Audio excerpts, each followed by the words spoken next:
آپ نے بارہا یہ لفظ سنا ہوگا کہ روزے کا کفارہ دینا پڑے گا۔ کفارہ کیا چیز ہے؟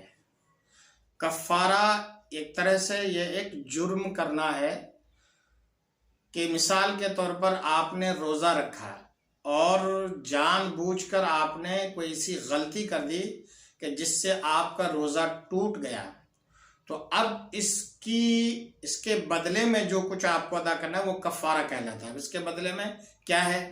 اس کے بدلے میں یہ ہے کہ ایک تو اس روزے کی آپ کو قضا کرنی پڑے گی، توبہ کریں، اور اس روزے کی قضا کرنی پڑے گی، اور اس کے بدلے میں 60 روزے آپ کو رکھنے پڑیں گے۔ یہ 60 روزے جو رکھیں یہ کفارہ میں ہے، یعنی اس جرم کو سدھارنے کے لیے یہ 60 روزے رکھے جائیں گے، یہ کفارہ ہے۔ کفارہ کی ایک صورت یہ ہے، ایک صورت یہ کہ آپ غلام آزاد کریں۔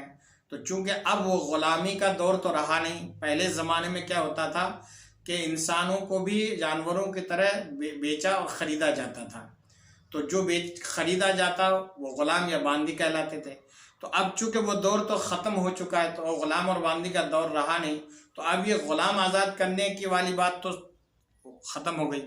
اب یہ ہے کہ 60 روزے رکھے، یہ نہ ہو سکے تو کسی 60 مسکین کو، 60 غریبوں کو 2 وقت پیٹ بھر کر کھانا کھلائے، تو یہ روزے کا آپ کا کفارہ ادا ہو جائے گا۔